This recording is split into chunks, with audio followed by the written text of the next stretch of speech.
Thank you very much for that wonderful introduction, and I'd also like to acknowledge AIS and in particular Ahmed Keskin. Thank you for organizing this, and to all of the other organizers. I did spend the summer of 2018 and the summer of 2019 in Greece interviewing refugees. And you would think it's fun to go to Greece, but actually it was traumatizing for me to hear the stories of the refugees. But it's something that we have to pay more attention to today, because in fact, most people don't think about refugees. There's layers of invisibility that cover their existence right now. But so let's talk about that. Refugees are never only refugees. They have complex identities, hopes, dreams, professions. I have a Syrian refugee student, in fact, that works with me as a graduate assistant. I'm going to cite her in the book. And she keeps reminding me not to essentialize about refugees and not to just consider them as a monolithic, flat, refugee. Each person has different experiences and different outcomes. Their stories are very painful. Nobody chooses the identity of a refugee. Nobody wants to leave their homeland. I was laughing with Ahmed here. When I had to move 1 mile away from my house, it totally, I'm sure you've moved before, it completely devastated me, 1 mile away from my house. So imagine if you had to leave your homeland with 2 bags. You're leaving your profession, you're leaving your family, you're leaving everything that you know. So here's an image by a little girl. Her name is Yusra. I asked her to draw a picture of her experience, and she drew 4 panels. She folded the paper in half and drew 4 panels. And the first panel represents her life in Turkey before the attempted coup in Turkey on July 15, 2016. And on that date, President Erdogan immediately blamed a movement called the Gülen movement for the attempted coup without even waiting for evidence. He also purged hundreds of thousands of other people from Turkey, placing them in jail or persuading them to leave the country, including, so not just Hizmet or Gülen members, but also Kurdish community, leftists, Alevis, and his own military force, professors, teachers, all kinds of different peoples have been subjected to human rights violations and just a climate of fear in Turkey since that attempted coup. So her parents worked at a school that was affiliated with the Gülen movement. And the father, in fact, the second panel, she even numbered her little panels. She's 8 years old, so it's a kind of an incredible piece of art. The second panel shows that her father, in Turkish, father is Baba, he got 7 years in jail. If you look at the picture, it's interesting because we're kind of standing in jail with him, and the family's on the other side of the bars. So they get to speak to him for about 8 minutes, so 2 minutes each person, every Friday. That's what they get for the next 7 years. This is their crossing. If you look closely, you can see that the mother is actually smiling in the boat. They're usually rubber inflatable boats. So they're crossing from Turkey into Greece. The mother is smiling and the 3 kids are crying, but that kind of is a testament to the strength of the mothers, right? She's being positive for her children. And then she drew this picture while in Greece. They had already attempted to cross into Germany, where refugees are given fairly advanced resources. At the time, 5 years of support, language learning, mental health, all kinds of resources that can contribute to a successful integration into Germany. So she was dreaming about getting to Germany. They had tried 8 times with fake passports. Finally, they tried one last time after I had left, or the 9th time, and I was disappointed to hear they didn't get out. And then I got a picture of the 3 children sitting on a plane with their thumbs up. So they made it. They made it to Germany. But what's interesting about this picture is that Yusra was imagining a Germany that is full of freedom, and you can see that with the birds, right? Freedom and hearts, love. And you can also see that she sort of accepted that Baba's not coming for a while, right? They're still doing okay, they're smiling, they're holding hands, they're gonna be together. They accept that things are not going to be great, but that there's still hope for love and freedom. I'm not the only person speaking in this presentation. There are lots of voices. I'm going to actually quote some of the adult refugees' stories, but here you will also hear the voices of the children who drew pictures of their experiences.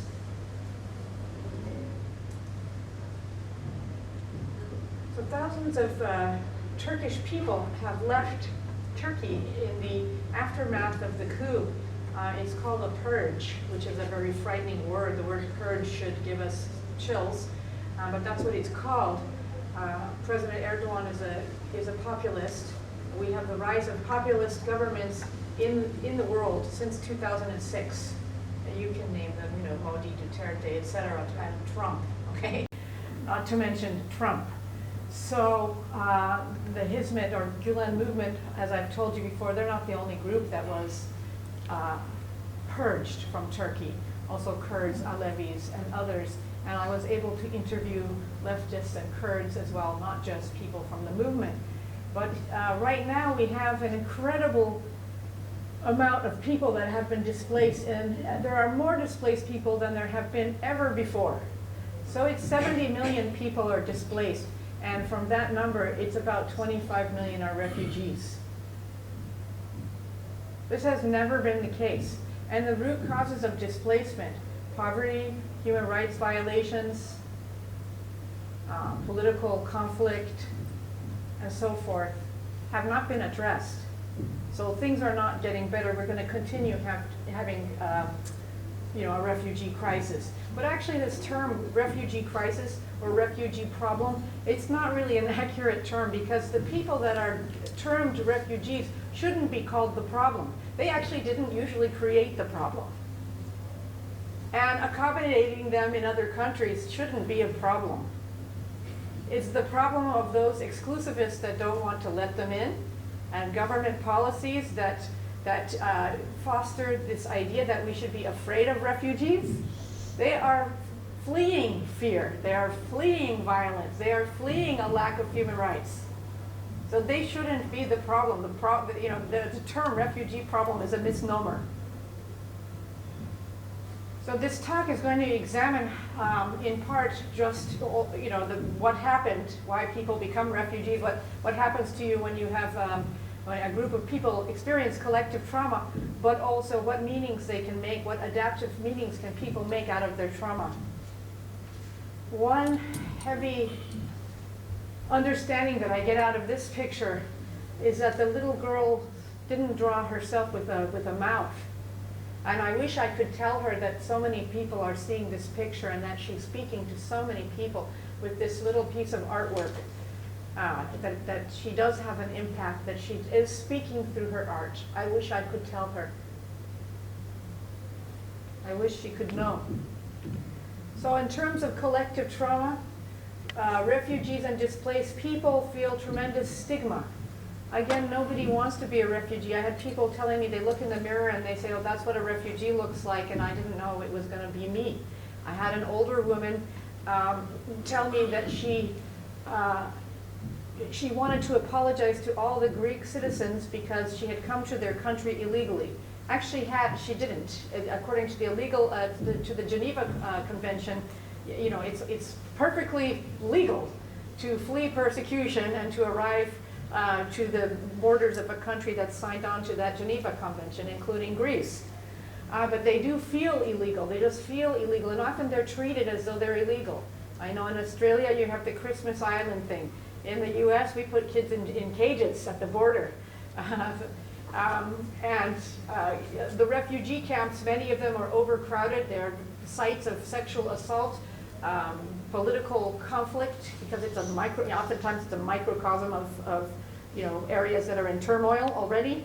And they're unhygienic. Oftentimes there's sewer on the ground. I visited one refugee camp in Athens. I didn't see sewer on the ground, but it was like, it is a cage. It's a cage. And somebody told me, I'm in a box, and there's a lot of insects in this box. And then layers of shame. People question, like, why am I here? Did I do something wrong? I'm not accepted. Does that mean I'm not acceptable? I've lost my identity. Who am I? And this identity loss is profound and very shocking for people, very depressing. I used to be an English teacher in Turkey. I can't teach English in Seattle, Washington, or in Los Angeles, California. So who am I?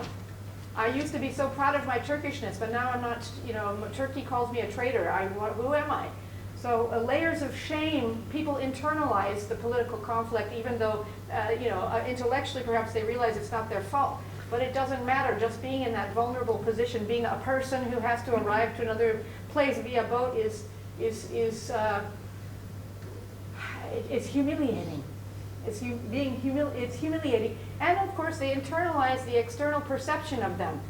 Refugees as wretched, as pathetic creatures that need to be helped, as matter out of place, as polluting elements, as flat, monolithic objects of pity, like Alan Kurdi laying on the banks with his little red bathing suit.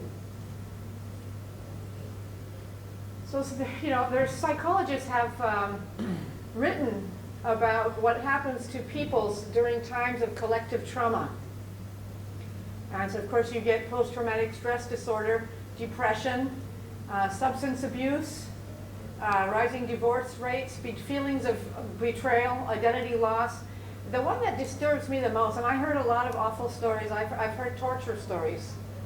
For example, I heard a story of a man, he spent a lot of time in jail, and there was a moment he was telling me his 2-hour story about being tortured, and he said that he was taken down the stairs, and then they put the hood on his head. And then they made him kneel against the wall. And I had to actually leave the room. Like I said, okay, hold on a moment. I fished into my purse, grabbed some ibuprofen, chucked it in my mouth, swallowed it, looked at birds outside, breathed, and then only then could I go back in the room. But that wasn't the worst story I've heard. I've also heard of a mother who, she just told me that she was no longer interested in her 2-year-old twins because she didn't have enough money to give them what they needed, and she didn't even want to take them to the playground because they don't speak Greek, and she doesn't speak Greek. And she just said, I don't want to talk to them anymore. I'm not interested in my children. So this diminished ability to parent effectively really worries me. And in the Australian context, if you don't have a good plan for refugees and you just throw them somewhere, you're creating another generation of people that are traumatized, which actually costs Australians more than it would have.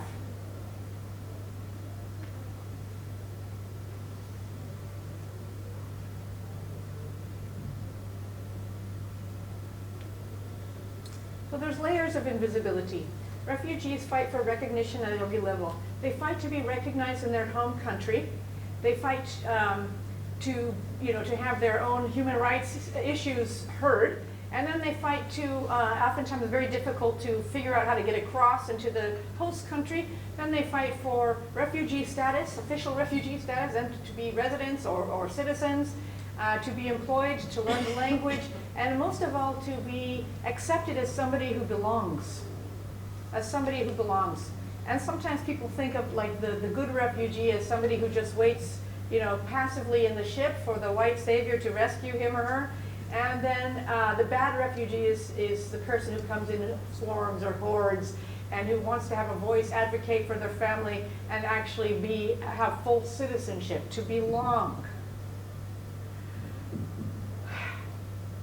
So one reason why we don't always accept refugees into our midst is that, and which contributes, just the idea that we don't want refugees or that we don't even want to think about refugees, contributing to their invisibility is the fact that we are also overwhelmed.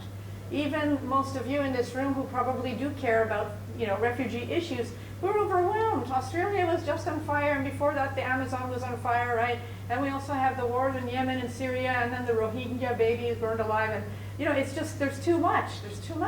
So what do we focus on? What can we do to help? How can we do anything? There's too much going wrong. So this adds to the invisibility of refugees. And of course there's always something we can do. We do what we can. We just don't become apathetic. That's what I tell my students. Just do something, even if it's something little.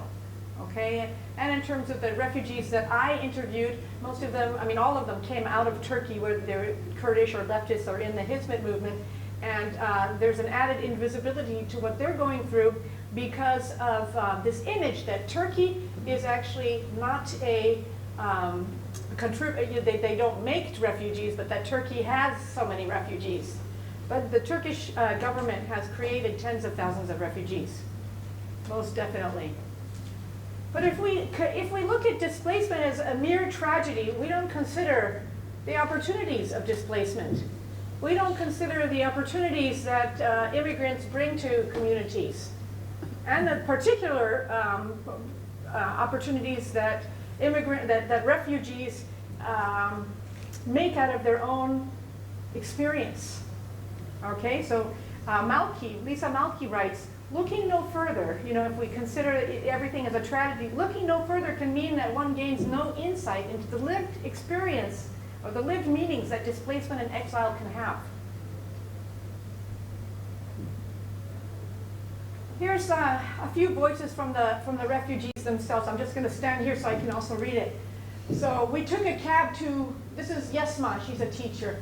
We took a cab to Medici. That's the Evros River between the border of Greece and Turkey. She started to cry.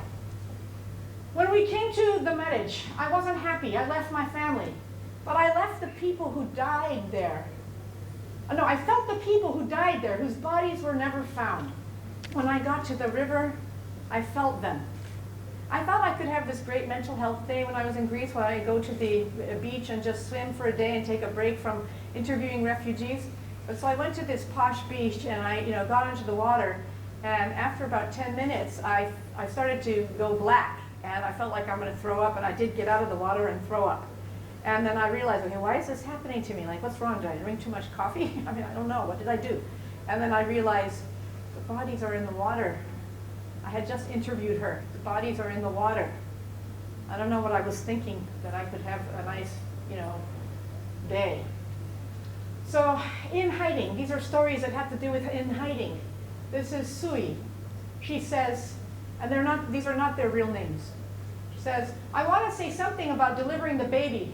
Normally people are happy, but I was sad. I didn't want to deliver. I had no husband, no family besides me. Bulut said, he's a lawyer. After the coup attempt, I always woke up at 4 a.m., wondering when will they come, the police. When I was hiding, my father died, and I couldn't go to his funeral. One of my friends reported me, and 1 month later, the police came to my house. A lawyer friend reported me. He came to my house lots of times. I helped him a lot on his own cases, but he wanted to save himself. Edward Said is a Palestinian Christian academic who also writes about the potential and the pain of displacement. And so he writes, quote, exiles cross borders. They break barriers of thought and experience. He also says that the exile status allows for, quote, originality of thought, self-awareness, the ability not to take things like homeland and family for granted. Exiles understand the meaning of family because they often don't see their family members for a long time. They understand the meaning of homeland house, the smell of the bread that the mother cooks. And that's why they often become poets or musicians or novelists, right? Because they understand things people can't know. So when we think about the meanings that people made, let me read a couple of these. Maher said, quote, what keeps me alive is to believe in God and family. I just pity those torturers who tortured me. I feel sorry for them. I feel terribly sad for them. Zehra said, when my sister was fired, I cried a lot. And then when I was fired, I cried a little. But when my husband was fired, I stopped crying.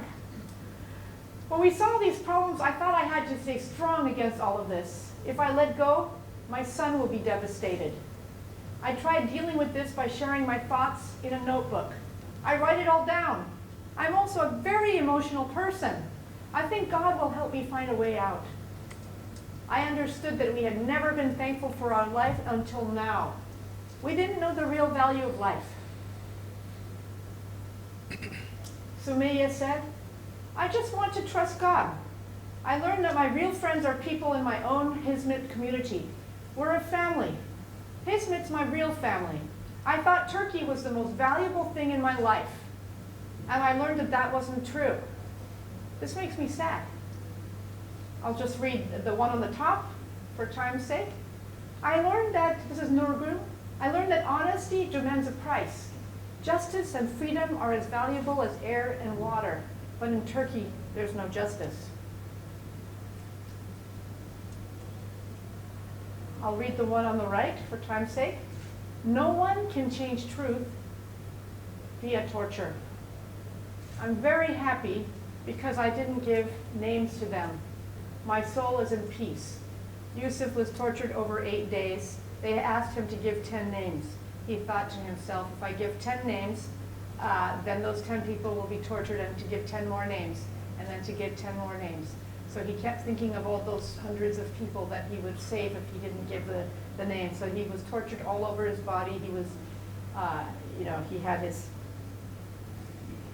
he was zip-tied, all kinds of horrors.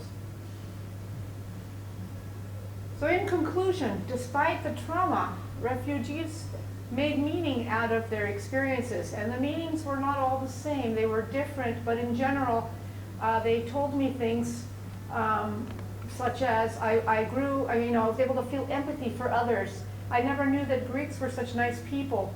I learned that, what I hold in 2 bags is enough. I don't need material things. So many did process their pain through their faith. Many felt that they gained spiritual understanding. They also did speak of a growing empathy for people outside of their movement, outside of their circle, and a greater understanding of the need to protect freedom, the need to protect justice and human rights. By the way, that's Yusra. Isn't she cute? So let's end here.